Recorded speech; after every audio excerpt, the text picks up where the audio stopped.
To the final few days of Asian American Pacific Islander Heritage Month, and tonight we're taking a closer look at the communities in the Bay Area. You know, there are 3 Japantowns recognized by the state of California: Los Angeles, San Francisco, and San Jose. Here's ABC 7 News anchor Dion Lim with how these historic neighborhoods in the Bay Area are looking toward the future.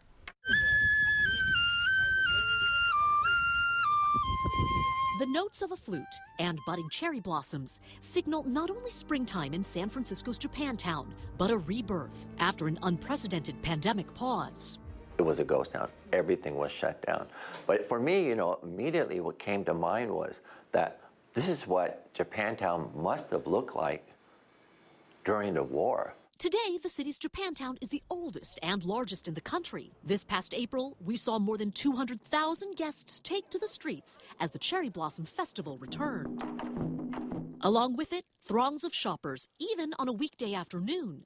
But below the surface, there are still a number of challenges the small business owners of this community contend with to this day. Diane Matsuda is an attorney with the nonprofit Asian Pacific Islander Legal Outreach. Their group offered legal assistance to small businesses during the pandemic, along with other aid. One of the programs that we first came up with is called Gambaro. Gambaro in Japanese means to persevere, to keep going.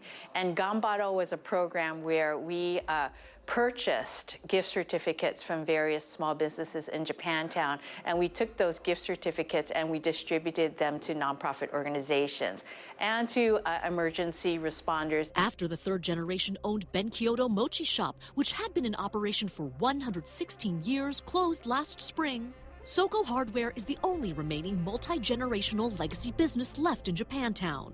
Diane says owning the building helps, along with being outside the malls. The rent here is just outrageous. And if you were to rent a space in the Japan Center malls, it's not only the rent, but it's the CAM charges, the common area maintenance charges, which can be just as equal to rent. Because of redevelopment, many businesses, she says, consolidated into the mall, which houses around 55 storefronts.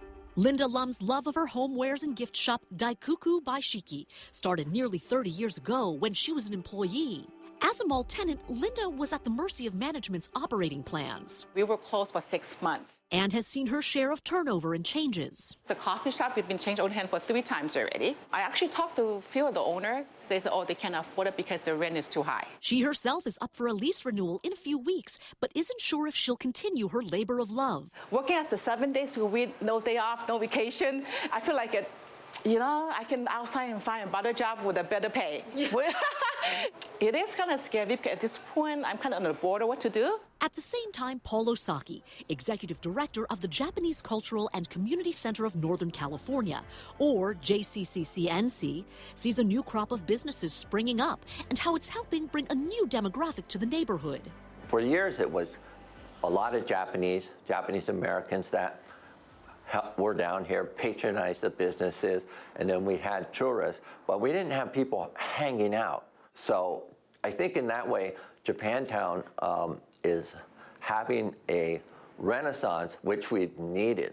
One of those businesses is Matcha Cafe Maiko, which started in Japan, but was brought to San Francisco by Chris Chin in the spring of 2018. Japantown just it was just, we knew it would be the right fit. I used to go to college up the street, and I had a lot of fond memories coming to Japantown. His business, like the other 50-plus storefronts, struggled during the COVID shutdowns. It was really difficult because, as you know, ice cream melts. So we tried a lot of different things. We did curbside pickup, online ordering, but delivery really didn't work out for us. One saving grace was an effort by the JCCCNC to get people to congregate safely in the Peace Plaza outside. We started this thing called Picnic in the Plaza, which was we created a big picnic area throughout the entire Peace Plaza where people can order food from the different restaurants and then have it delivered, and then they could eat in Japantown. So I was actually really surprised to see how many people were coming out once the shelter in place was lifted. That was amazing. That brought a lot of life back. It felt almost like a happy place. It was kind of festive when everywhere else was kind of just really quiet. About an hour and 50 miles south, We visited with Jim Nagaretta, former executive director of the Japanese American Museum of San Jose. The Japantown community there formed in 1900 when farming took hold. The museum now aims to educate the public about the history of this neighborhood. Well, we're sitting in the recreation of a barrack, and with the furniture and everything is authentic from the camps. It's remarkable.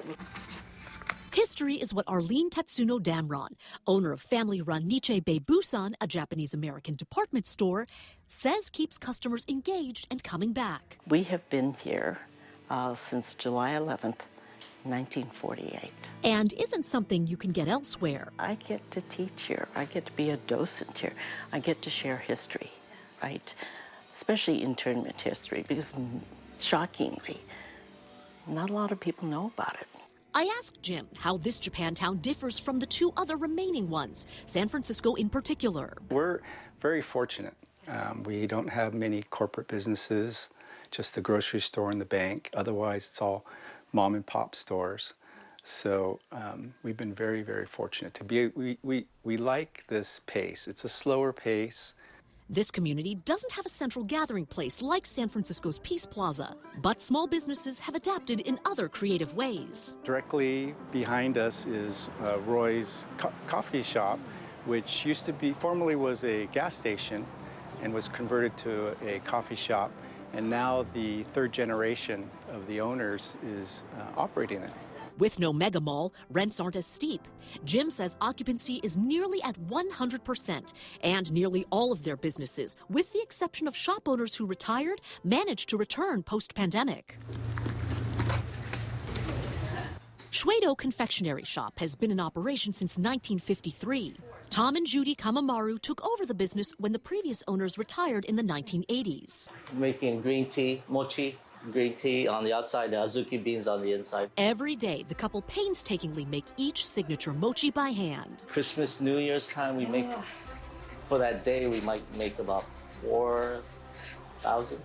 Their business has become a family affair, despite being closed for 6 weeks during the pandemic, which forced a reduction in operating hours. Family helped them keep going. Not only one of our daughter does Facebook and, what is it? Instagram. We never did that before. Now we take orders on email. So before we always took phone orders, but now we do email, so that's pretty efficient, helps us out too. So efficient, they've kept their reduced hours, and the lines and happy faces outside say it's working.